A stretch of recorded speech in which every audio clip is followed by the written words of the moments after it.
দেখো ঢিপি, নিশ্চয়ই এর নিচেই আছে পরবর্তী পুঁথির পাতাগুলো। চলো, আমাদেরকে খুঁড়তে হবে এটা। হ্যাঁ চলো।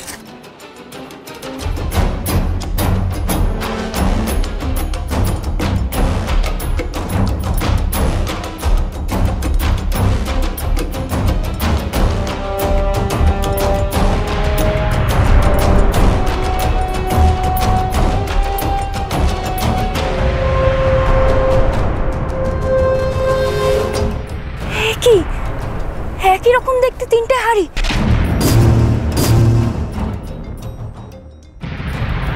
খুব সাবধান, এই তিনটে কলসের একটার মধ্যে আছে মারণ পুঁথির পরবর্তী পাতা।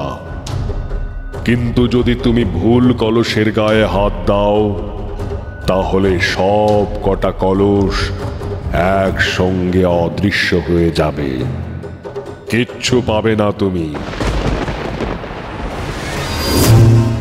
কি হবে রে বোন? হ্যাঁ, কোনটায় পুঁথির পাতা আছে কি করে বুঝবি? জানি না দাদা, আমি কিচ্ছু জানি না, কিন্তু পুঁথির পাতা আমাকে খুঁজে বার করতেই হবে।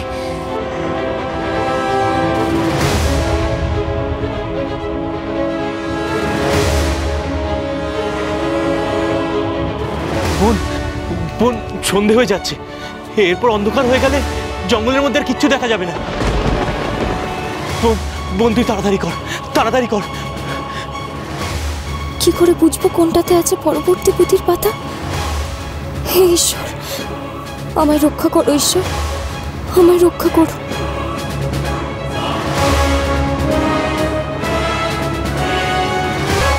বাবা বাবা বাবা, কাল তপস্বী, আমাকে রক্ষা করো বাবা, আমাকে রক্ষা করো।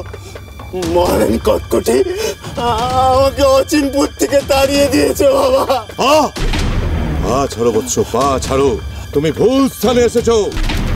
তোমার সাহায্য করতে পারে একমাত্র পিশাচিনী, অপার শক্তি তার। সে তার ওই অপার শক্তি দিয়ে যে কোনো অসম্ভবকে সম্ভব করতে পারে। বাবা, পিশাচিনী দেখা কোথায় পাবো?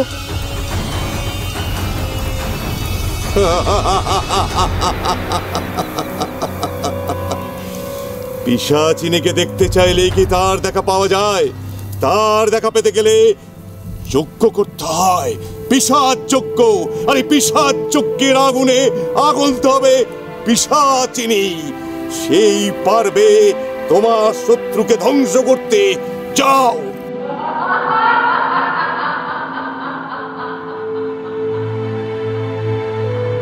পিশাচিনী, আর দেরি করাটা ঠিক হবে না, চল না গিয়ে দেখি।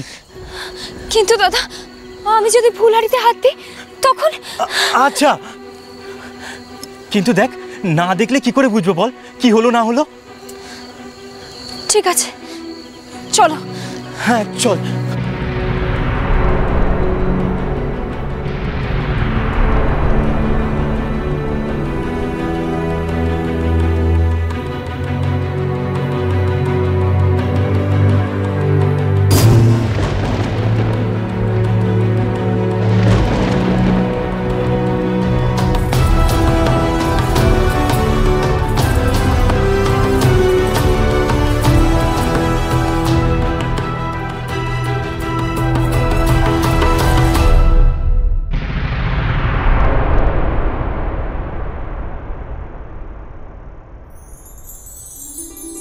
এখান থেকে যাত্রা করে উত্তর পূর্বের দিকে এক ক্রোশ পথ গেলে আছে এক গভীর অরণ্য।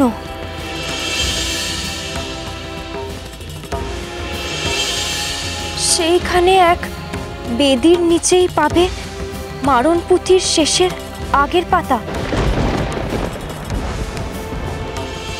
রামধনুর পথ বেয়ে সেখানে পৌঁছানো যায়।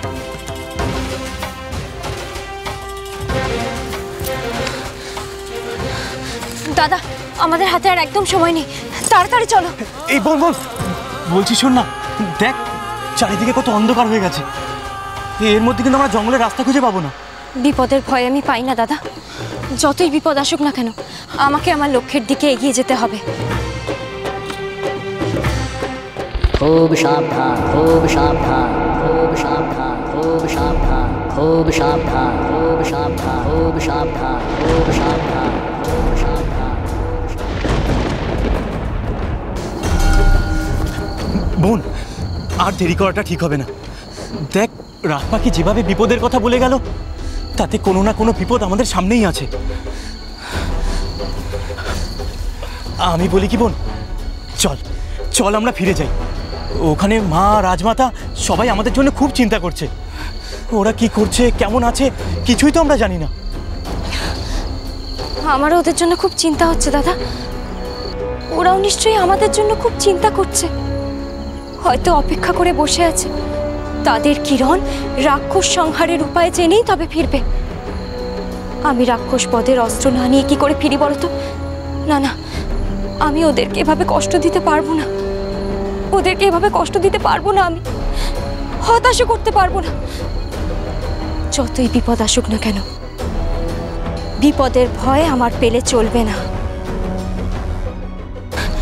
দাদা, তুমি চিন্তা করো না দাদা, তুমি আর আমি মিলে সব বিপদকে জয় করব। দেখো, সে নয় ঠিক আছে বোন, কিন্তু দেখ চারিদিকে এত অন্ধকার, ঠিক করে আকাশ দেখার উপায় নেই। আর তারা না দেখতে পারলে উত্তর দিক দক্ষিণ দিক আমরা তো কিছুই বুঝতে পারবো না। ও এই ব্যাপার, ঠিক আছে, আমি এক্ষুনি অন্ধকার দূর করার কিছু একটা ব্যবস্থা করছি।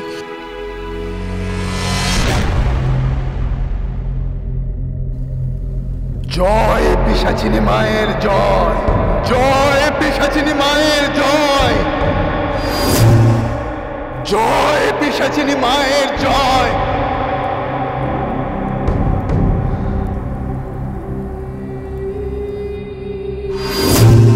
দেখা দে, দেখা দে মা, দেখা দে।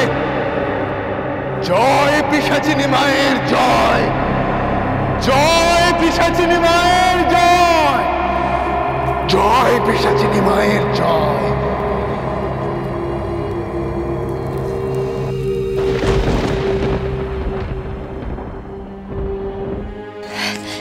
কি এবার অন্ধকার দূর হলো তো? চলো এসো।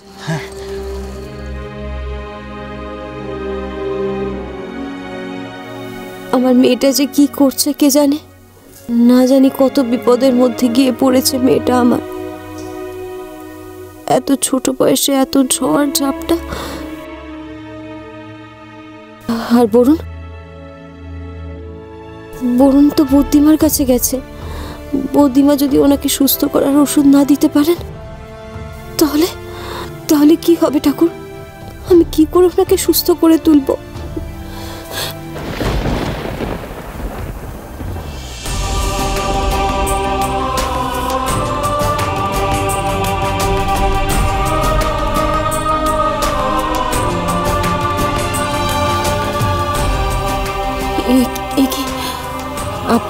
আপনি এখানে? আপনি কেন এসেছেন মহারাজ এখানে? কেউ দেখতে পেলে? কি হবে? কেউ দেখতে পেলে কি হবে? কেউ দেখতে পেলে সেটা আমার আপনার কারোর জন্যই মঙ্গল হবে না মহারাজ। তো আপনি এখান থেকে চলে যান, এক্ষুনি চলে যান মহারাজ।